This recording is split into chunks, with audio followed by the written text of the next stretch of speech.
Bonjour, ceci est la leçon 27 du cours Guerre et paix au Moyen-Orient. Avant 2013, les situations de violence à l'intérieur de l'Irak et à l'intérieur de la Syrie ont déjà un certain nombre d'interactions entre elles.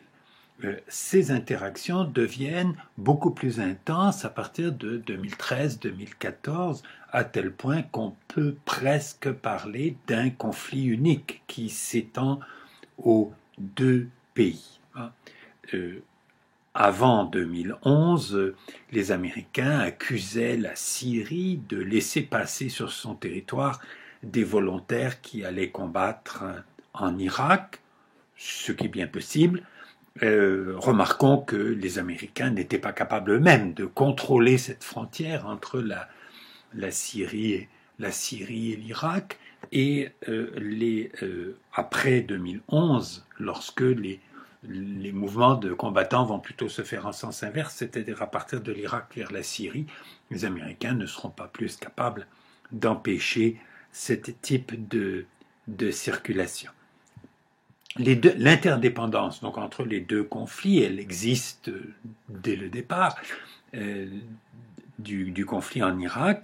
Elle s'amplifie avec le déclenchement du conflit en Syrie et elle s'amplifie en 2013-2014 essentiellement par le rôle d'un groupe armé islamiste très important qui porte toute une série de noms. Je vais essayer de l'appeler tout le temps l'État islamique. Ça désigne quelque chose de bien particulier parce que c'est pas vraiment un État, même si ça a contrôlé un territoire assez important, 2014-2015.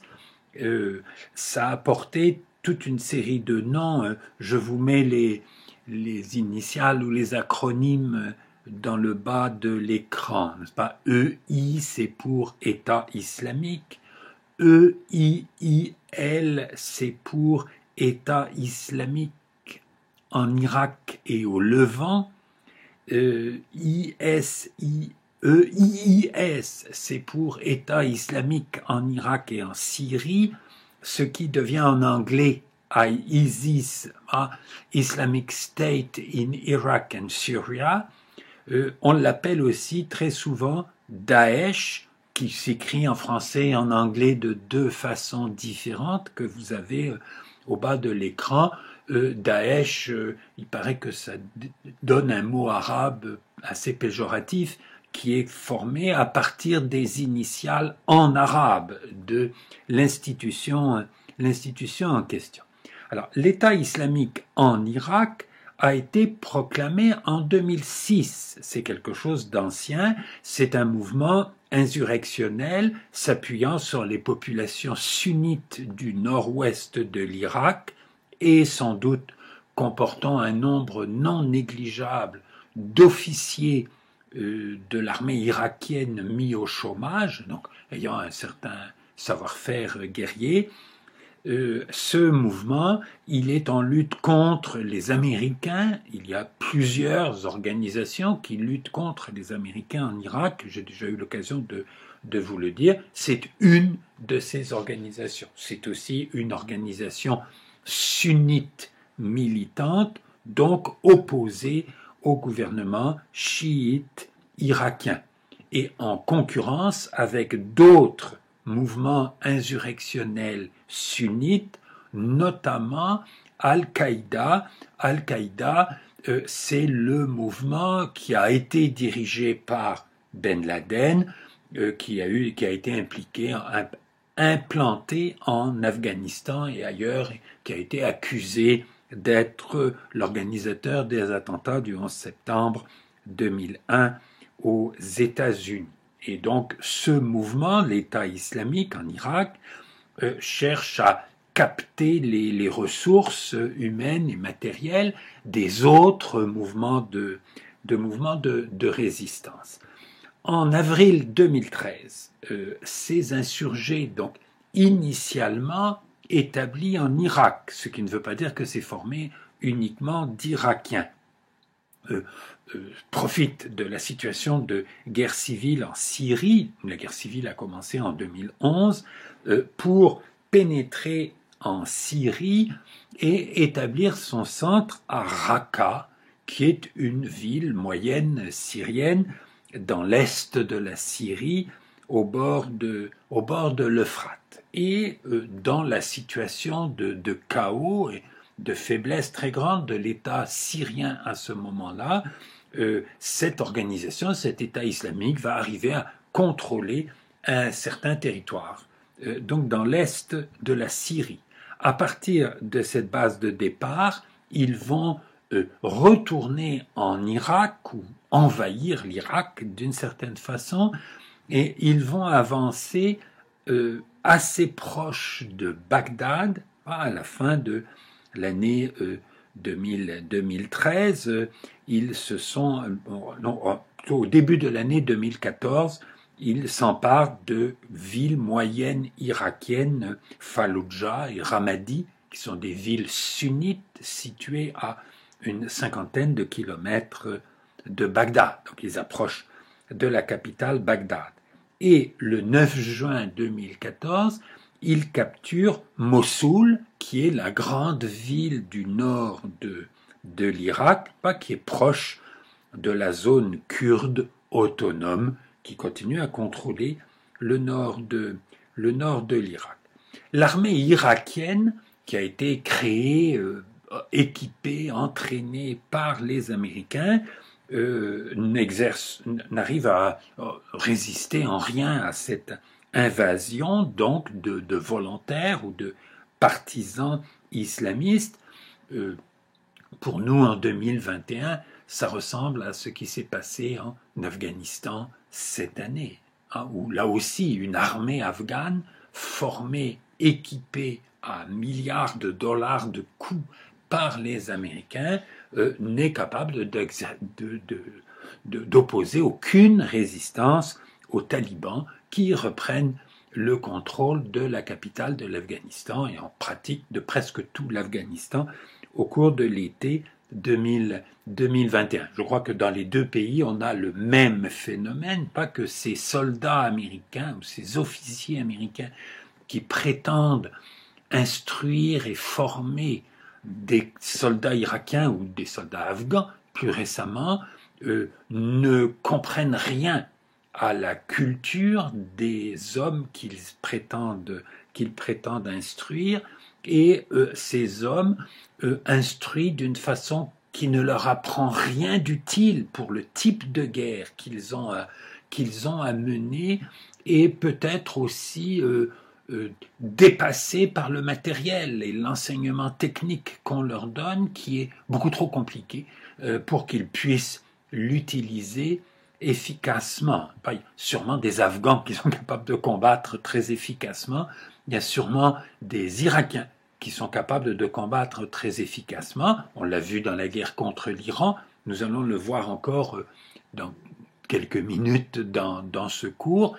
Il ne faut pas demander à des militaires américains qui viennent d'un monde complètement différent, où la façon d'imaginer de faire la guerre est complètement différente et beaucoup plus technologique.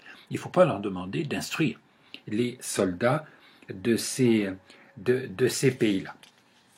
Arrivé à Mossoul, donc contrôlant ce qui est une très grande ville, qui a une importance historique importante dans l'histoire du monde arabe et du monde musulman, le leader de l'État islamique, qui s'appelle Abu Bakr al-Baghdadi, qui est un Irakien, qui avait passé un certain temps dans les prisons américaines d'ailleurs, après 2003, après l'occupation de l'Irak par les États-Unis. Donc cet homme se proclame le 29 juin 2014 calife de tous les musulmans. Alors, vous vous souvenez qu'il y a eu un califat qui a été aboli en 1924 par la République de Turquie. Peut-être que vous ne le savez pas, mais en 2001, un des discours de Ben Laden qui est repassé sur nos télévisions, lorsque Ben Laden se cachait en Afghanistan et était accusé par les Américains d'être l'organisateur de l'attentat du 11 septembre. Et dans ce discours, un de ces discours de 2001, Ben Laden parle du désarroi dans lequel sont les musulmans depuis 77 ans. Pourquoi 77 ans? 77 ans depuis 1924, l'abolition du califat. Il y a un certain nombre de musulmans pour qui l'abolition du califat en 1924 est une des causes majeures des malheurs politiques des musulmans pendant toute la période qui a suivi. Et il est probable que cette proclamation d'un califat à Mossoul en juin 2014 a eu un certain retentissement auprès d'un certain nombre de musulmans militants politiques un peu partout dans le monde. Et la plupart des combattants islamistes radicaux en Syrie vont rejoindre ce mouvement. Pas tous, il va continuer à y avoir des mouvements insurrectionnels opposés à ce qui est devenu donc ISIS ou ISIL, l'État islamique en Irak et au Levant. Et les volontaires étrangers vont affluer en Syrie. Il y en avait déjà, mais il y en aura beaucoup plus. Beaucoup viennent d'Occident. Il semble qu'il y ait milliers de Français musulmans qui sont allés combattre en Syrie. Il y a eu des Britanniques, des Belges, quelques Canadiens, aussi des combattants islamistes rescapés d'autres combats, dont des Tchétchènes ayant combattu contre les Russes dans les années précédentes.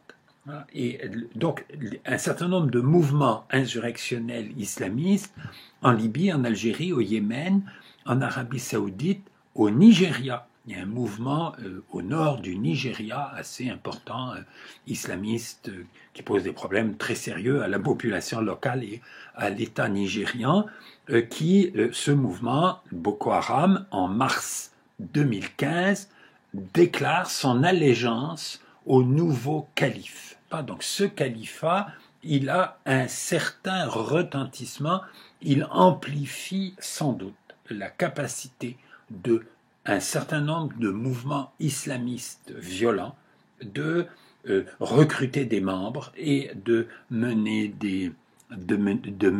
des actions. L'armée irakienne, comme je vous le disais tout à l'heure, pas formée et équipée par les Américains, se désagrège, est complètement incapable de résister à l'offensive de l'État islamique en Irak, et la défense de Bagdad a été assurée par des milices chiites encadrées par des Iraniens qui sont là avec l'accord du gouvernement irakien. D'ailleurs, le gouvernement irakien a de très bonnes relations avec le gouvernement iranien, et les Iraniens sont capables d'envoyer des hommes et qui, eux, sont capables d'instruire efficacement ou d'encadrer efficacement des Irakiens ce que les Américains étaient totalement incapables de faire. Les Américains et leurs alliés occidentaux vont jouer un rôle dans la résistance à l'État islamique avec leurs interventions aériennes.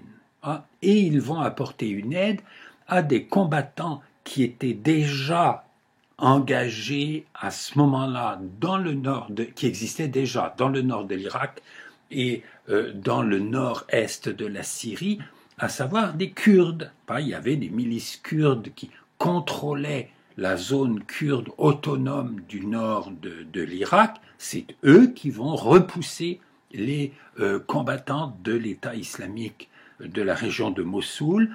Il y a des Kurdes dans le nord-est de la Syrie c'est eux qui vont limiter puis finir par expulser les combattants de l'État islamique de Raqqa. Il reste que à la fin en 2015 et au début de 2016, ce califat est à l'apogée de sa puissance en Syrie et en Irak. Il contrôle un territoire qui représente probablement environ 10 millions d'habitants, pas la moitié en Irak et la moitié en Syrie, ou les 2 tiers en Irak et 1 tiers en Syrie. Il a, selon les sources, 10 000 ou 30 000 combattants, peut-être même 50 000, dont un grand nombre d'étrangers, peut-être 20 000 étrangers toujours. Il y a c'est-à-dire de gens qui ne sont ni syriens ni irakiens, pas de gens qui sont venus d'autres pays, des pays occidentaux, aussi d'autres pays arabes ou musulmans. Curieusement, un des pays qui envoie, dont la population, le gouvernement n'y est pour rien, dont le plus grand nombre de gens s'en vont combattre en Syrie aux côtés de l'État islamique, c'est la Tunisie. Dans la leçon précédente, je vous ai parlé du caractère assez moderne et des chances assez bonnes de la démocratie en Tunisie. Ça n'empêche pas un grand nombre de jeunes Tunisiens d'être attirés par l'aventure et l'engagement à la fois religieux et politique que représente ce type de mouvement. Ils ont du matériel militaire qui a été pris à l'armée irakienne avant 2011 et à l'armée syrienne après 2011. Il est probable qu'ils arrivent à importer des armes qui passent par la Turquie, qui a une politique tout à fait ambiguë dans cette affaire, et l'État islamique, il a des ressources financières assez importantes en exportant du pétrole. La Syrie a une production de pétrole, pas énorme, c'est pas un grand producteur de pétrole, mais il y a quand même une certaine production de pétrole qui est dans le nord-est, donc dans cette région de Raqqa, qui est contrôlée pendant 1 an ou 2 par l'État islamique, et ce pétrole, il s'en va en camion-citerne vers la Turquie, où il est mélangé avec un autre pétrole de contrebande qui vient du nord de l'Irak kurde, où les Kurdes exportent là du pétrole qui n'est pas contrôlé par l'État irakien et qui se retrouve dans des ports en Turquie pour être embarqué sur des pétroliers à destination d'un certain nombre de pays qui ne sont pas regardants sur l'origine du pétrole qu'ils importent. Ce trafic, cette contrebande de pétrole à partir de l'Irak, elle est faite avec l'accord des pays occidentaux qui approuvent tout à fait les Turcs de laisser passer ce pétrole sur leur territoire. Et ça a probablement facilité le fait que le pétrole, dont les Occidentaux n'approuvent pas l'exportation, pas à partir de la zone contrôlée par l'État islamique, que ça va pouvoir passer par la Turquie. C'est finalement l'aviation russe qui va détruire les camions-citernes de l'État islamique et bloquer les exportations de pétrole par la Turquie. Si les pays occidentaux avaient été sérieux, ils auraient pu bloquer ça davantage. Alors, le califat va reculer, c'est un État éphémère, c'est un État qui va disparaître assez vite. L'opposition armée à lui se développe à partir de 2016 et on peut supposer que les populations locales sunnites qui peut-être ont accepté l'autorité de ce mouvement islamiste sunnite assez facilement, soit pour faire de la résistance à l'État syrien de Bachar el-Assad, considéré comme inacceptable pour les sunnites, entre autres pour des raisons religieuses, et certainement en Irak, où une partie de la population sunnite dans le centre-nord du pays supporte très mal le pouvoir chiite mis en place par les Américains qui se trouve à Bagdad. Et ces populations, probablement une partie d'entre eux, vont supporter très mal l'autorité sunnite musulmane complètement radicale de ce mouvement et les inconvénients que représente son emprise sur la population. Des raids aériens vont être faits contre l'État islamique et notamment contre les convois de véhicules, que ce soit le pétrole transporté vers la Turquie ou que ce soit les combattants qui se déplacent dans des camions ou dans des jeeps entre je ne sais plus vraiment des jeeps, les véhicules militaires capturés aux Américains actuellement. Et c'est des Humvee, oubliez ça. Et c'est donc c'est assez facile de les neutraliser, de détruire une partie avec des avions. Les Kurdes dans le nord, les miliciens chiites dans le sud vont avoir pour conséquence que l'emprise du califat va se réduire beaucoup. À la fin de 2017, il ne contrôle plus aucun territoire. Il continue certainement à y avoir des partisans dispersés ici ou là et des admirateurs ailleurs dans le monde. Il y en a aujourd'hui en Afghanistan qui combattent contre les talibans qui ont pris le pouvoir en Afghanistan. Donc, l'État islamique ou le califat islamique proclamé à Mossoul en 2014, ça n'est pas complètement terminé. Le calife lui-même a été tué le 17 octobre 2019 dans le nord-ouest de la Syrie où il se cachait. Il a été tué par des forces spéciales américaines. Alors cet épisode de l'État islamique, il est très important parce qu'il représente un virage de la guerre civile en Syrie, parce que finalement, ça affaiblit beaucoup les mouvements d'opposition au pouvoir de Bachar el-Assad en Syrie. Ils ont attiré une part importante des ressources en armes et en combattants étrangers qui venaient appuyer la révolte en Syrie.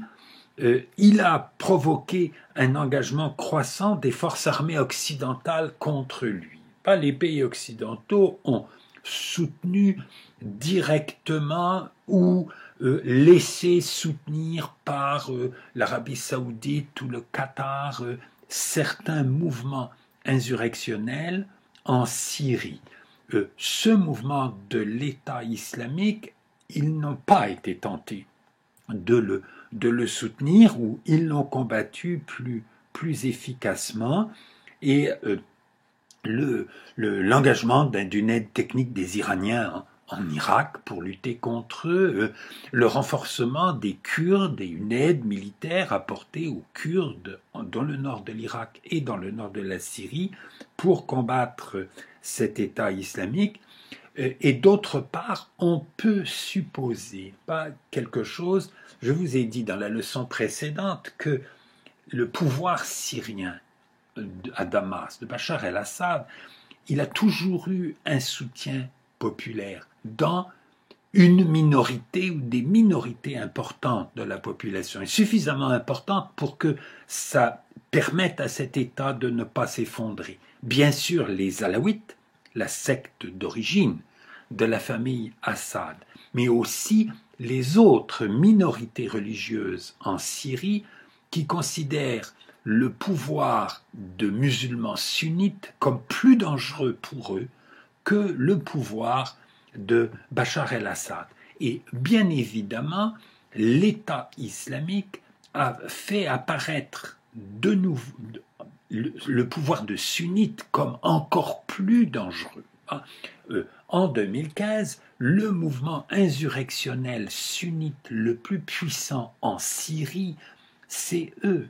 Et si le régime de Damas est renversé, la probabilité que ce soit les militants de l'État islamique qui s'emparent du pouvoir en Syrie, c'est ce qui est le plus probable. La guerre civile en Syrie, ça pouvait vouloir dire la victoire de l'État islamique. Donc, les gens qui ont compris qu'il n'y a pas d'autre solution que de soutenir le pouvoir en place et ce qui reste de l'armée régulière qui combat contre les insurgés, évidemment, ces gens-là ont été plus convaincus de la nécessité de maintenir ce pouvoir. Enfin, il y a deux autres facteurs qui vont contribuer à ce virage de la guerre civile en Syrie qui se passe entre 2013 et 2017. Vous voyez, 2013, c'est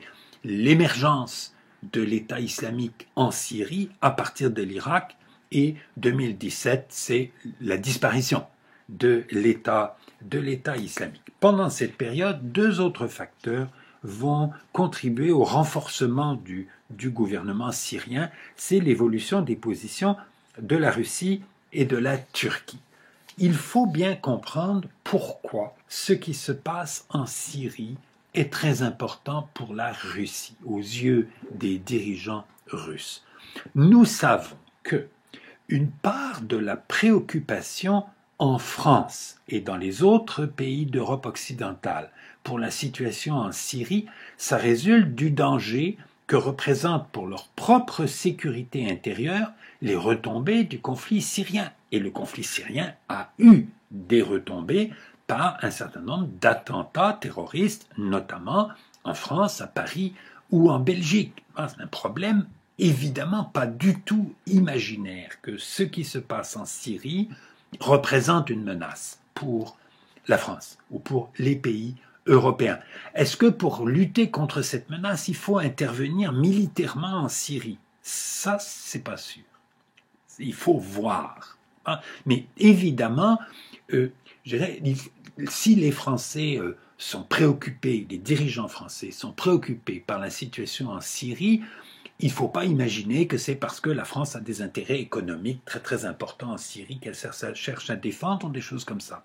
Il y a une autre explication qui est beaucoup plus évidente, c'est la crainte que ça représente pour l'infiltration des 6 millions à peu près de musulmans qui vivent en France aujourd'hui. La plupart d'entre eux sont citoyens français d'ailleurs, dont quelques centaines, peut-être un millier, sont allés combattre en Syrie aux côtés de l'État islamique. Donc il y a un vrai problème de sécurité. Il y en a aussi un tout petit peu au Canada, mais beaucoup moins. On est beaucoup plus loin. Il y a beaucoup moins de musulmans au Canada qu'il n'y en a en France. Alors, si on comprend ça pour les pays occidentaux, il y a beaucoup plus de musulmans en Russie qu'en France.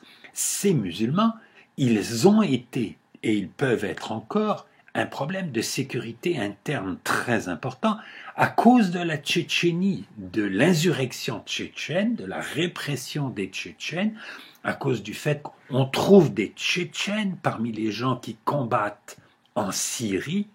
Donc évidemment, l'idée que des islamistes radicaux pourraient prendre le pouvoir en Syrie est quelque chose qui est au moins aussi inquiétant pour le pouvoir politique en Russie qu'en France. Il y a là une vraie préoccupation qui n'est pas du tout imaginaire. Alors l'engagement russe en Syrie va devenir plus intense à partir de l'automne 2015 sous la forme d'opérations aériennes et de forces techniques au sol. Il y aura des Russes qui vont être là pour encadrer ou aider l'armée syrienne, comme il y aura des avions russes qui combattront, qui s'installeront sur des aérodromes en Syrie et qui participeront aux opérations de l'armée syrienne.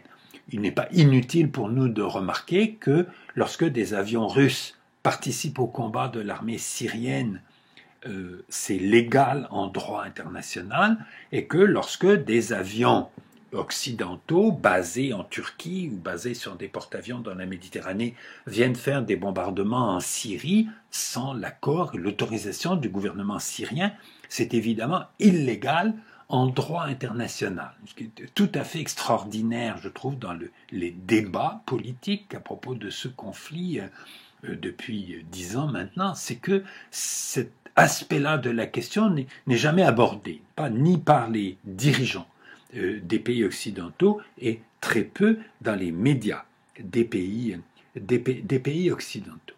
Donc, l'engagement russe en Syrie, il correspond à une préoccupation très sérieuse de la part de la Russie à cause de la présence de musulmans très nombreux en Russie et de musulmans venus de Russie qui participent au combat en Syrie du côté des insurgés.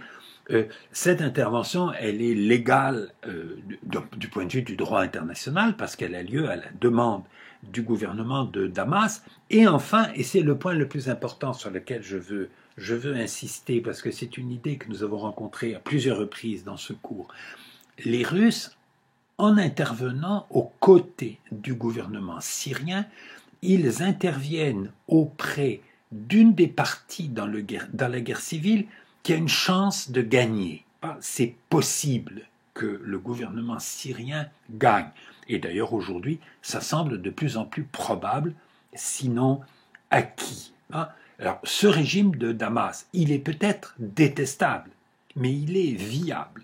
Alors que les groupes insurgés qui ont été soutenus à un moment ou à un autre par les pays occidentaux, d'une part, s'ils arrivaient au pouvoir en Syrie, on n'est pas sûr du tout qu'ils seraient moins détestables que le pouvoir syrien actuel, mais surtout, ils n'ont aucune chance d'y arriver.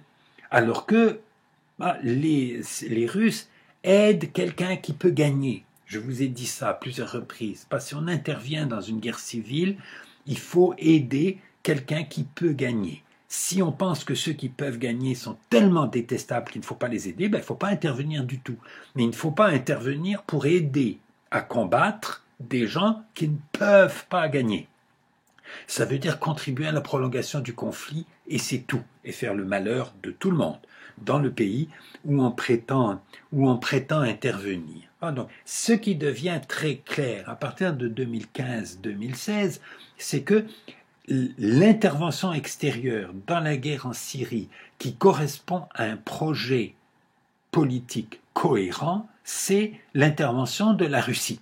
Alors que les autres interventions étrangères dans ce conflit ne correspondent à aucune stratégie cohérente, notamment dans le cas des États-Unis.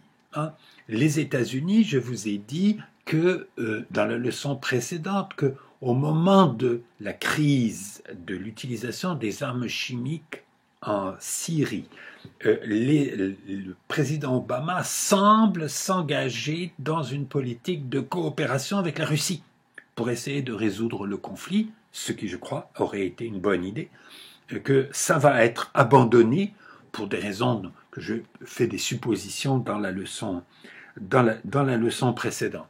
Avec le nouveau président Trump, à partir de 2017, on va entrer dans une période de gesticulation. C'est-à-dire, à la fois, Trump il tient un discours qui n'est pas complètement absurde, qui est de dire il faut nous engager moins dans ces affaires-là, et en même temps, il faut faire semblant de cogner. En avril 2017 et en avril 2018, il y a eu 2 épisodes dans lesquels il y a eu l'utilisation, semble-t-il, de chlore contre des gens en Syrie. L'armée syrienne a été accusée d'avoir utilisé des armes chimiques et les Américains en 2017, les Américains avec la coopération des Français et des Britanniques en 2018, ont fait des bombardements en Syrie pour bombarder des installations qui étaient supposées fabriquer ou entreposer des armes chimiques, pas sous le prétexte de protéger les malheureuses populations civiles menacées par cette utilisation d'armes chimiques. Alors, c'est notamment le premier bombardement en 2017 a obtenu dans le monde une série d'approbations très très grandes.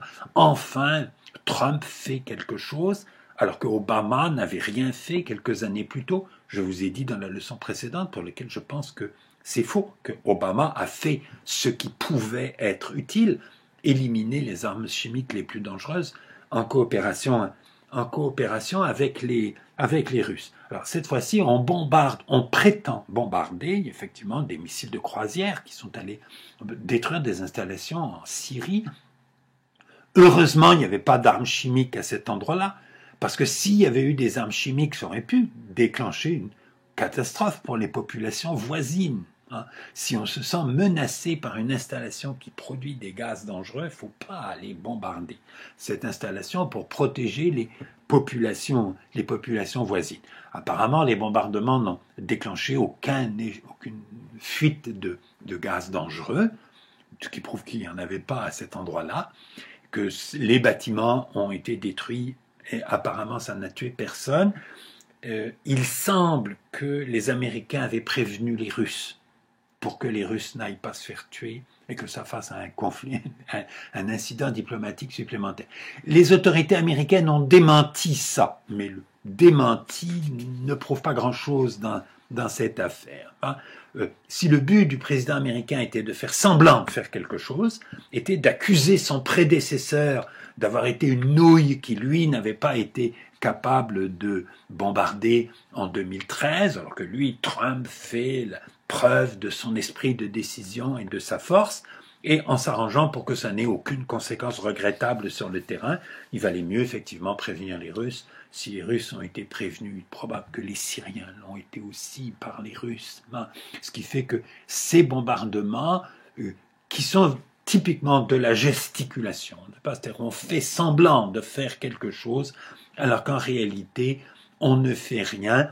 Les États-Unis n'ont à peu près plus aucun moyen d'influencer le résultat de la guerre en Syrie. Et la Russie est le pays qui, en dehors du gouvernement syrien lui-même, joue sans doute le rôle le plus important. La Turquie joue elle aussi un rôle important dans cette affaire. La Turquie est le pays qui a la frontière la plus longue avec la Syrie. C'est le chemin le plus facile pour infiltrer des armes, pour soutenir des insurgés en Syrie. La Turquie a laissé passer, ou a fait passer, ou a fourni elle-même à certains insurgés, c'est bien possible, des armes à plusieurs reprises depuis 2011. Et la guerre en Syrie, elle a des conséquences très, très importantes, puisqu'il y a eu jusqu'à 4 millions de réfugiés syriens en Turquie. Ce qui est évidemment, dans un pays de à peine 80 millions d'habitants, c'est un problème énorme. Nous avons vu qu'en 2011, Erdogan, qui est encore Premier ministre à ce moment-là en Turquie, était l'homme politique peut-être le plus populaire dans les pays arabes, celui dont les insurgés demandant plus de liberté en Tunisie ou en Égypte disaient notre modèle c'est l'AKP, le parti de Erdogan en Turquie, considéré comme un parti démocrate musulman.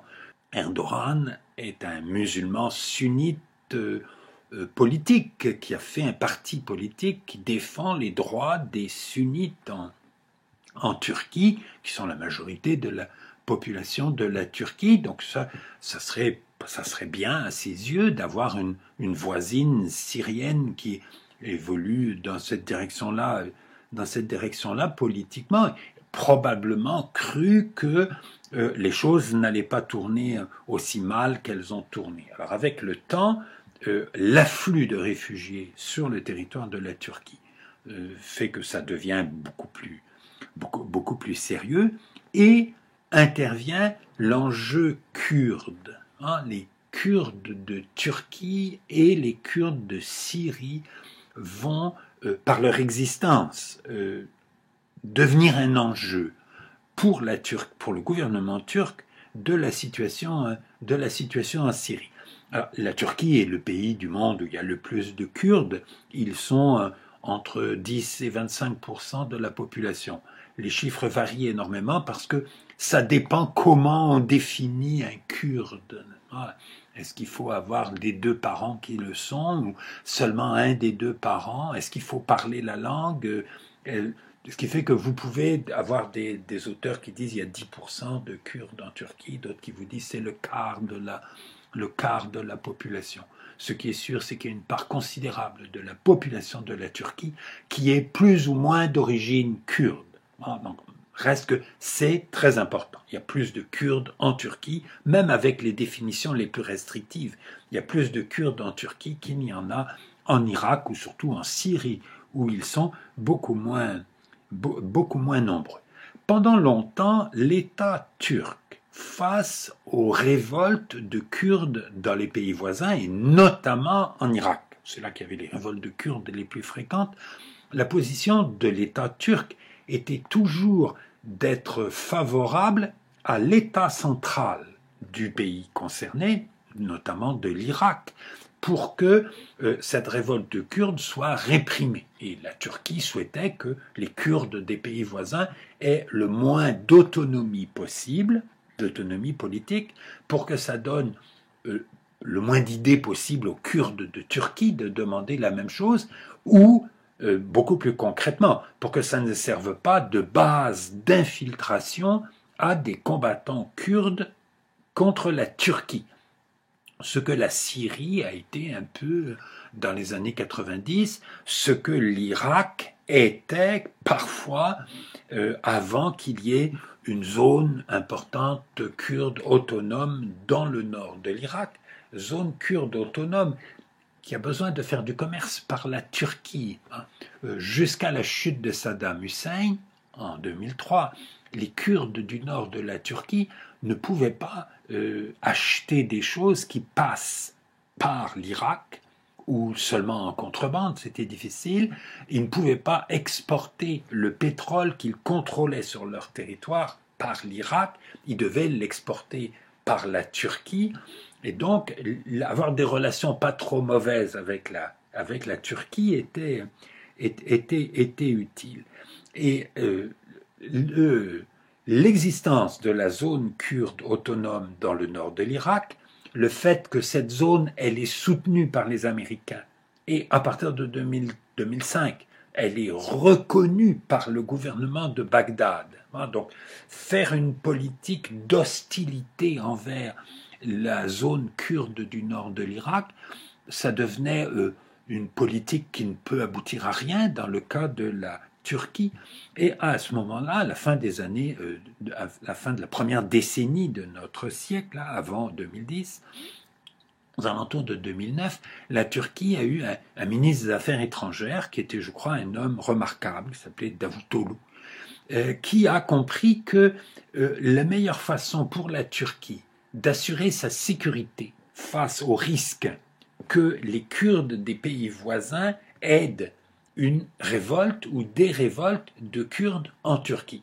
Que la meilleure stratégie, c'était d'aider les Kurdes des pays voisins qui ont besoin de l'aide de la Turquie, qui ont besoin de pouvoir faire du commerce par le territoire de la Turquie, en leur faisant comprendre que s'ils veulent continuer à pouvoir faire ces transactions avantageuses en passant par la Turquie, il faut qu'ils n'aident pas des insurgés kurdes en Turquie. Et c'est une politique qui est amorcée ouvertement par Davutoglu. En 2009, il se rend en visite dans le nord de la Turquie, dans le nord de l'Irak, dans la zone kurde du nord de l'Irak, il discute avec eux, etc. Et ben, vous avez une politique qui pourrait devenir une politique de coopération de la Turquie avec les Kurdes des pays voisins pour que les Kurdes de Turquie ne soient pas encouragés à se révolter contre l'État turc. Alors, ces tentatives de coopération entre la Turquie et les Kurdes ont pris fin en 2015, ou même probablement avant 2015, c'est flagrant en 2015 que c'est terminé, où le gouvernement turc se met à accuser les Kurdes de Syrie d'être des gens très très différents des Kurdes du nord de l'Irak et d'être au contraire des gens qui ont des liens depuis très longtemps avec des mouvements insurrectionnels kurdes en Turquie, ce qui correspond à des histoires compliquées qu'il n'est pas nécessaire que j'explique maintenant. Et puis il y a un deuxième phénomène qui lui est complètement interne à la politique de la Turquie et qui va compliquer les choses, c'est la volonté d'Erdogan, donc Premier ministre, de transformer le régime politique de la Turquie pour en faire un régime présidentiel. La Turquie est un régime parlementaire. Erdogan était le principal décideur du pays jusqu'en 2014, comme Premier ministre, comme chef du gouvernement, ce qui est le phénomène normal d'un régime parlementaire. Erdogan a fait une série de réformes. Ça commence en 2007 avec la décision de faire élire le président par l'ensemble de la population et non pas par le Parlement, comme c'était le cas auparavant. En 2014, Erdogan se fait élire président, donc il devient président pour un mandat de 5 ans, et il veut poursuivre la réforme du régime politique pour en faire vraiment un régime présidentiel, et notamment supprimer la fonction de Premier ministre, pas pour que le président devienne le seul chef de l'exécutif ou du gouvernement. Pour faire ça, il fallait réformer la Constitution. Pour réformer la Constitution, il fallait avoir une majorité suffisante dans le Parlement. Énormément de gens en Turquie étaient tout à fait hostiles à cette réforme. 2 élections auront lieu en 2015, la première au mois de juin, la deuxième au mois de novembre. Au mois de juin, le parti d'Erdogan gagne l'élection, mais avec une majorité insuffisante pour faire la révision constitutionnelle. Donc on fait une dissolution, on fait une nouvelle élection en novembre, et entre ces 2 élections, on se met à faire une propagande, enfin Erdogan et ses partisans se mettent à faire une propagande anti-kurde très forte, parce que un des partis politiques en Turquie s'appelle le Parti démocratique des peuples, qui a essentiellement un électorat kurde et qui passe de 80 à 50 sièges entre l'élection du mois d'avril et celle du mois de... Non, l'élection du mois de juin et l'élection du mois de novembre, qui permet à Erdogan d'avoir enfin la majorité dont il a besoin pour faire cette révision constitutionnelle. Alors, c'est un imbroglio interne de la politique turque que je trouve très regrettable. Je pense que les régimes parlementaires sont des systèmes qui fonctionnent beaucoup mieux que les régimes présidentiels, que l'idée de transformer le régime politique de la Turquie en un régime présidentiel, c'est une mauvaise idée pour l'avenir politique de ce pays. Et la démagogie anti-kurde de 2015 qui est faite pour aboutir à ce résultat a des effets tout à fait catastrophique du point de vue de l'attitude de la Turquie par rapport à ce qui se passe en Syrie. Tout d'un coup, une des préoccupations du gouvernement turc, ça devient d'empêcher les insurgés kurdes du nord-est de la Syrie d'obtenir une autonomie ressemblant à celle qu'ont obtenue les Kurdes dans le nord de l'Irak, alors que pour la pacification de la Syrie, ça pourrait sans doute être une assez bonne idée. Dans la même période, les relations entre la Turquie et la Russie vont se modifier aussi. Au début du conflit, les relations sont très difficiles entre les deux puisque la Russie soutient le gouvernement de Damas et la Turquie soutient certains mouvements d'insurgés. En novembre 2015, il y a même eu un avion russe qui a été abattu à la limite de l'espace aérien de la Turquie, à la suite de cet incident où les Russes ont prétendu que les c'est vrai qu'il y avait une violation de l'espace aérien, mais qu'elle était minuscule et très courte, et que les Turcs avaient tendu une sorte d'embuscade aérienne à leurs avions. Hein. Les avions russes allaient se poser dans un aérodrome, mais pour aborder la piste dans la bonne direction, c'était bien décorner un tout petit peu l'espace aérien de la Turquie pendant quelques secondes peut-être au total. Ils avaient fait ça plusieurs fois et les Turcs ont décidé de se préparer à abattre l'avion qui passerait à cet endroit-là. La Russie a réagi de façon extrêmement sévère à cette affaire, a rompu les relations commerciales avec la Turquie, relations commerciales qui sont extrêmement importantes. La Turquie est un pays assez efficace économiquement. Hein.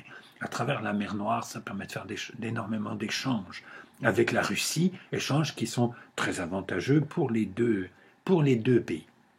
Donc, jusqu'en 2016, les relations entre la Turquie et la Russie sont plutôt tendues concernant la Syrie, avec la Russie qui soutient le gouvernement central, la Turquie qui soutient certains mouvements d'insurgés. En juillet 2016 a lieu une tentative de coup d'État en Turquie. Ce coup d'État, la Turquie a la tradition des coups d'État militaires faits sérieusement, c'est-à-dire faits par toute l'armée, sous la direction du chef d'état-major, qui a consulté d'abord les autres principaux généraux, etc. Lorsqu'il y a les deux coups d'État militaires de la Turquie en 1960 et en 1980 ont eu lieu, personne n'essaie de résister parce que l'armée est beaucoup trop puissante et parce qu'on sait que l'armée est complètement cohérente dans cette affaire. On sait aussi que normalement, les militaires finissent par quitter le pouvoir et le rendre civil, ce qu'ils ont fait par 2 fois.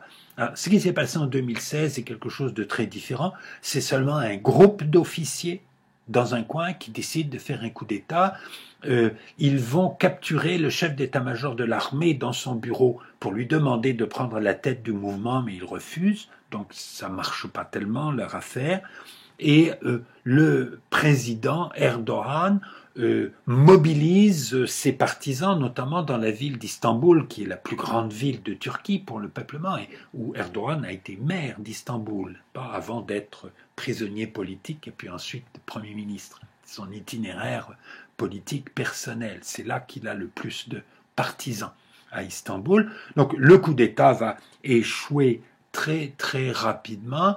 Erdogan accuse un Turc qui vit aux États-Unis, qui s'appelle Gülen, qui est une espèce de leader d'un mouvement d'éducation religieuse qui a des adeptes en Turquie et dans d'autres pays musulmans d'ailleurs, y compris un tout petit peu dans les pays occidentaux, dans les pays d'Asie centrale.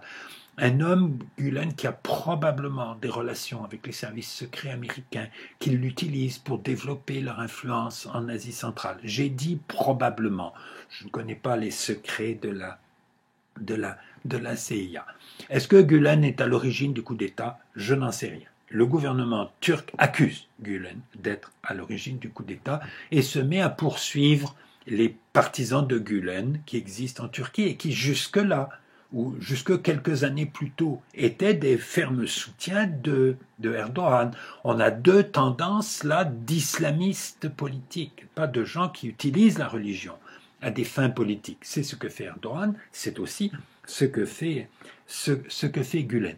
Au moins pendant le coup d'État, il s'est passé quelque chose de tout à fait curieux qu'il faut que je décrive pendant 2 minutes parce que ça permet de penser que les accusations faites par les Turcs contre les Américains ne sont pas complètement imaginaires. Lorsque le coup d'État est annoncé, Erdogan était en vacances dans le sud de la Turquie, au bord de la mer.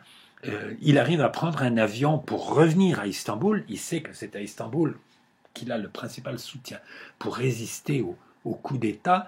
Et pendant qu'il est en avion, où il a de très grosses difficultés à communiquer avec le monde extérieur, il va finir par arriver à faire un discours sur son téléphone qui est retransmis pour appeler les Turcs fidèles à son gouvernement à résister au coup d'État. Et le coup d'État va s'effondrer très très vite. Mais pendant que Erdogan était dans son avion, avant d'arriver à Istanbul, une source américaine prétendant être dans le Pentagone, donc dans le ministère de la Défense, laisse entendre que, ou diffuse l'information que Erdogan s'est enfui de Turquie et est en train de chercher à avoir l'asile politique en Allemagne.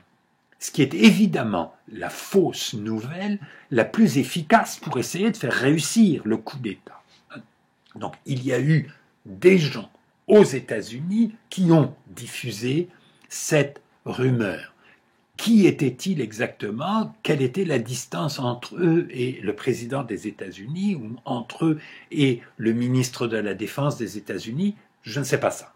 Mais qu'il y ait eu aux États-Unis des gens qui ont et des gens qui avaient un rôle important dans le gouvernement des États-Unis, ou au moins dans le ministère de la Défense, qui aient cherché à aider ce coup d'État, ça c'est à peu près certain.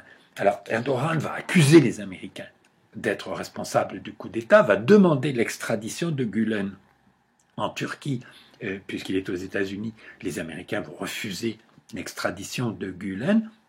Donc les relations avec les États-Unis se dégradent énormément et du coup, elles s'améliorent beaucoup avec la Russie à partir de 2016 et à ce moment-là va s'amorcer une coopération entre trois pays qui peut-être avaient la possibilité de résoudre le problème de la Syrie ou d'aider à la solution du problème de la Syrie. C'est la Russie dont Bachar el-Assad a besoin de l'aide, l'Iran dont il a probablement encore plus besoin de l'aide, pas l'aide iranienne au gouvernement de Bachar el-Assad, a sans doute été encore plus important que celui de la Russie, et enfin la Turquie qui aide une partie des insurgés dont le territoire est nécessaire pour le passage de l'aide à des insurgés, même si ce sont des insurgés que la Turquie ne veut pas aider vraiment, mais qu'elle tolère, ou elle est obligée, vis-à-vis des pays occidentaux, de laisser passer de l'aide. Enfin, il y a tout un jeu là, dans lequel ces trois pays, qui ont une capacité d'action sur le terrain, pas d'influence sur le terrain, tentent d'organiser des conférences entre des représentants du gouvernement syrien et des représentants des mouvements insurgés. Jusqu'à présent, ça n'a pas donné de résultat final pour résoudre le conflit. La situation du conflit en Syrie aujourd'hui peut être décrite comme étant la victoire à 80% du gouvernement central qui contrôle de nouveau les grandes villes, qui a pris le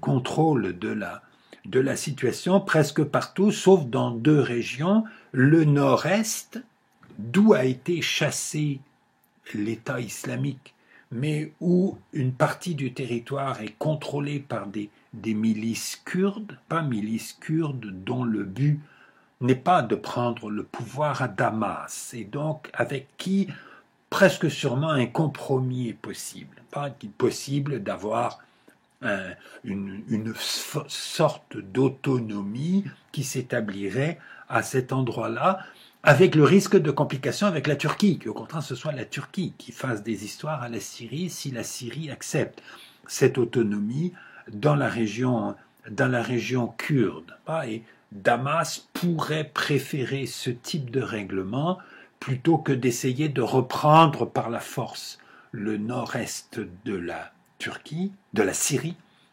aux milices kurdes, ce que probablement il pourrait faire, mais ça ne serait pas facile du tout.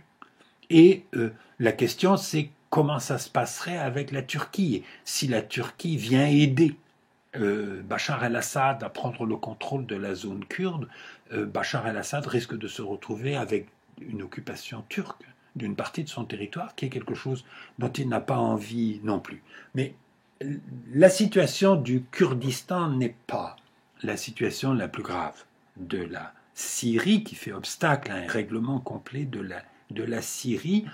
Ce qui est plus embêtant, c'est une petite région du nord-est de la Syrie autour de la ville d'Idlib, qui est à la frontière de la Turquie, pas loin de la Méditerranée, c'est pas au bord de la Méditerranée, mais c'est proche de la Méditerranée. Alors, c'est une zone qui, normalement, est assez peuplée, c'est pas du tout du semi-désert, comme dans l'est de la Syrie, mais il y a une population locale, il y a surtout un nombre considérable de réfugiés qui sont venus se réfugier là, et encore des combattants islamistes qui sont aidés par la Turquie, qui a des soldats réguliers de l'armée turque qui sont en partie sur ce territoire. Et ce territoire, depuis 2016, a servi à quelque chose de assez intéressant à souligner dans la gestion de cette guerre civile. Lorsque les forces gouvernementales ont repris toute la ville d'Alep, la ville d'Alep, pendant une bonne partie de la guerre civile, la ville d'Alep qui est, ou bien la deuxième, ou bien même la première ville de Syrie, la plus peuplée, qui est la grande ville du nord de la Syrie. Et la ville d'Alep a été en partie contrôlée par des insurgés pendant une bonne partie de la guerre civile. Et l'armée syrienne, l'armée syrienne reprend le contrôle d'Alep, de toute la ville d'Alep, et pour reprendre le contrôle de la ville, ils vont négocier le retrait d'Alep des combattants et des non-combattants qui veulent les accompagner jusqu'à Idlib. Donc il y a une zone insurgée et semi-protégée par la Turquie, là, au nord, un peu plus à l'ouest que Alep, et donc on évacue ces gens pour ne pas avoir à les déloger de force, pas pour diminuer et les combats et les destructions. Et la même chose va être faite en 2018 pour évacuer une zone proche de Damas, qui était tenue par l'insurrection. Et là aussi, lorsque l'armée syrienne est en position de pouvoir dire aux insurgés « Vous voyez que vous n'avez plus aucune chance, on peut vous écraser complètement, mais on ne va pas le faire si vous acceptez d'être évacués. » Et ils sont évacués, on les met dans des autobus ou dans des camions pour les transporter là aussi vers Idlib, vers cette zone qui est encore contrôlée par des insurgés.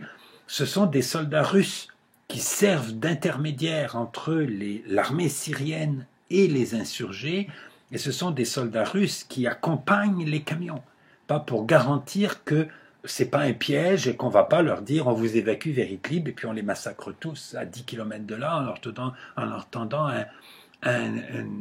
une embuscade sur la route, qui est évidemment ce dont les insurgés se méfient quand on leur propose ce genre de choses.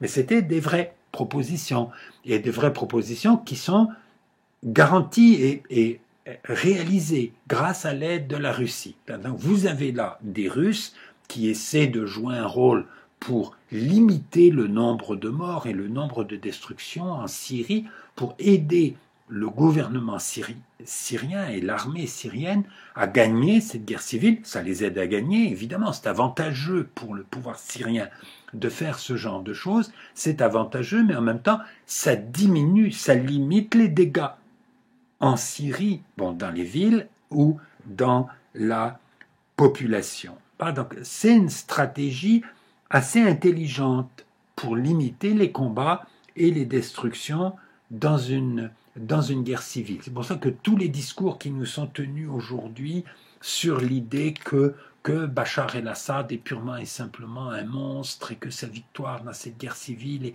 quelque chose d'absolument abominable, j'avoue que j'ai des doutes. Je ne suis pas sûr que ce soit faux, mais il y a dans cette guerre un certain nombre d'épisodes, surtout dans les épisodes depuis que le gouvernement syrien est en train de gagner. Pas depuis que le gouvernement syrien est en train de gagner, il s'efforce apparemment de gagner d'une façon qui n'aggrave pas trop les choses. ce qui est demi-bon signe pour l'avenir. Alors, les Russes et les Turcs coopèrent depuis 2016 pour régler le conflit en Syrie, mais ils sont opposés aujourd'hui sur la situation à Idlib, dans cette zone où il y a de plus en plus d'anciens insurgés, de plus en plus de gens qui ont été évacués des autres régions de la Syrie pour permettre au gouvernement central d'en prendre le contrôle.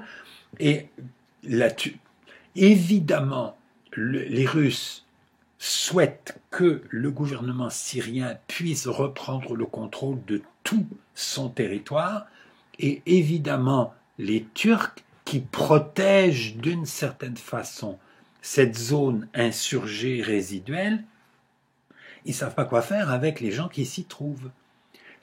Les réfugiés civils, peut-être qu'ils pourraient retourner chez eux et que le gouvernement syrien pourrait même favoriser leur retour, on ne sait jamais. Peut-être que la Turquie et la Syrie pourraient exercer des pressions sur le gouvernement syrien pour ça. Qu'est-ce qu'on fait avec les combattants islamistes les plus acharnés, réfugiés aujourd'hui dans cette région? La Turquie n'a pas envie de les prendre en Turquie, n'a pas non plus envie de les laisser se disperser ailleurs dans le monde, et les obliger à revenir en Syrie ou permettre à l'armée syrienne de contrôler ce territoire sans laisser s'enfuir les gens qui s'y trouvent, c'est probablement promettre ces hommes, enfin les insurgés islamistes, à un sort pas enviable du tout. Et donc il y a une difficulté à cet endroit-là, qui se traduit par des affrontements parfois entre soldats turcs présents sur le territoire de la Syrie, dans cette petite zone d'Idlib, et soldats syriens, et parfois des aviateurs russes qui, appuyant les opérations de l'armée syrienne, sont amenés à bombarder certaines unités turques, en prétendant après coup que c'est pas eux qui visaient, ce qui est possible. Donc il y a une situation difficile dans le nord-est de la Syrie. Il reste en Syrie deux zones difficiles pour le règlement complet de la guerre civile, la victoire complète du gouvernement syrien d'aujourd'hui. Mais est-ce qu'on est proche ou assez proche de la fin de la guerre en Syrie? Je ne sais pas. Ça fait au moins 3 ans que je pense que la fin est imminente et ça ne se termine pas complètement, en partie à cause des difficultés de la région d'Idlib, que j'essayais de vous décrire à l'instant. Sauf retournement de situation complet et imprévisible, c'est le gouvernement de Damas qui va gagner cette guerre civile. Cette guerre civile, cette victoire, elle sera suivie d'une répression contre ceux qui sont suspects, à tort ou à raison, d'avoir participé à la rébellion. Il y a évidemment beaucoup de gens qui seront accusés à tort, il y a évidemment beaucoup de gens qui seront maltraités ou persécutés de façon tout à fait scandaleuse. C'est comme ça que ça s'est passé en Espagne après la fin de la guerre d'Espagne. C'est comme ça que ça s'est passé aux États-Unis après 1865, après la fin de la guerre civile américaine. Les fins de guerre civile, ça se traduit généralement par la victoire soit du pouvoir en place, soit des insurgés. Et dans les deux cas, c'est jamais beau à voir. Est-ce que ça sera absolument abominable ou pas plus terrible que dans le cas d'autres guerres civiles? C'est ça la question politique qui se pose maintenant. Je pense que les gouvernements occidentaux devraient se persuader que la fin de la guerre en Syrie, ça veut dire la victoire du gouvernement syrien, et que même si on le regrette, il n'y a pas d'autre solution, il faut donc accepter cette solution et essayer de faire en sorte que ça ne se passe pas trop mal. Est-ce que cette répression, elle sera abominablement brutale ou, j'allais dire, modérément brutale? Elle ne sera pas douce. Ça ne peut pas être doux, une fin de guerre civile. Ça dépendra en partie des Russes. Parce que ce sont les Russes qui ont la possibilité d'exercer une influence sur le gouvernement syrien. Les deux épisodes d'évacuation de combattants vaincus avant que leur défaite soit complète vers la région d'Idlib en 2016 et 2018, dont je vous parlais tout à l'heure. Est-ce que c'est les Russes qui ont imaginé ça? Est-ce que les dirigeants syriens ont demandé aux Russes de les aider et que les Russes pouvaient être les garants de la sécurité des gens qui étaient transférés d'une région à une autre? Je ne sais pas ça. Les Russes étaient capables de coopérer pour des opérations de modération dans la guerre civile. Étaient-ils les inspirateurs de ces opérations de modération? C'est bien possible. Dans les deux cas, dans le reste du monde, on devrait les applaudir un peu, ou les encourager un peu à continuer à faire ça. Je vous ai dit à plusieurs reprises, je radote un peu sur ce conflit, que dès le début de la guerre en Syrie, il fallait coopérer avec les Russes si on voulait limiter les dégâts en Syrie. Ça reste vrai jusqu'à aujourd'hui. Il faut coopérer avec les Russes pour modérer les choses en Syrie. L'autre chose que les pays occidentaux pourraient utiliser pour favoriser une fin de guerre civile pas trop brutale, ou une fin de guerre civile ne générant pas encore des années et des années d'injustice par des persécutions, etc. Ce qui est évidemment quelque chose qui peut arriver. Un autre facteur, une autre chose qui pourrait être utilisée, c'est les besoins de reconstruction de la Syrie. La Syrie a été ravagée par cette guerre civile, elle a des besoins de reconstruction extrêmement importants. Des pays qui ont financé l'insurrection, comme l'Arabie saoudite, pourraient financer la reconstruction. Ils en ont les moyens dans une certaine mesure, mais les pays occidentaux aussi ont une responsabilité dans cette affaire. Et indépendamment de qui est responsable de quoi, je pense que vis-à-vis des Syriens et vis-à-vis des pays voisins, d'abord le Liban, qui est parmi les voisins celui qui a le plus besoin d'aide, et pour qui ça serait tellement bien que les réfugiés syriens qui sont au Liban puissent retourner en Syrie. Ça serait même tellement bien que l'aide économique à la reconstruction de la Syrie aide à reconstruire l'économie du Liban. Les Libanais sont débrouillards économiquement. Et puis, le principal port pour livrer des choses en Syrie, pas les principaux ports, c'est Beyrouth et Tripoli, au moins autant que l'Ataquier dans le nord, qui est directement en Syrie, sur la Méditerranée. Donc, avoir un programme d'aide pour la reconstruction de la Syrie, je trouve que ça serait bien, que c'est le genre de choses que les gouvernements occidentaux pourraient faire.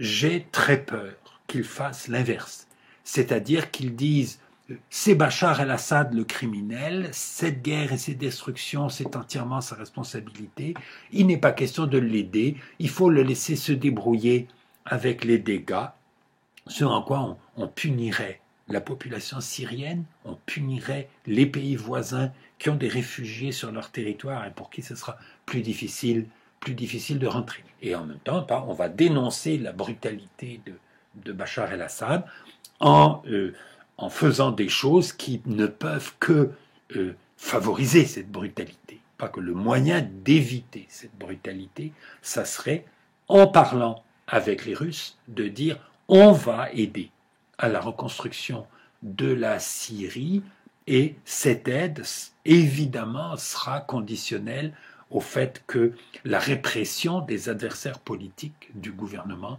ne soit pas trop féroce. J'ai très peur que ces souhaits soient déçus dans les années qui viennent. Je trouve que depuis 2 ou 3 ans, ils sont déjà déçus, hein, que la guerre civile en Syrie, elle est quasiment finie. Elle pourrait être finie plus complètement si le monde extérieur cherchait à aider un peu plus à y mettre fin, et ce n'est pas impossible du tout. Voilà, je vous remercie de votre attention et je vous donne rendez-vous très bientôt pour la dernière leçon de ce cours.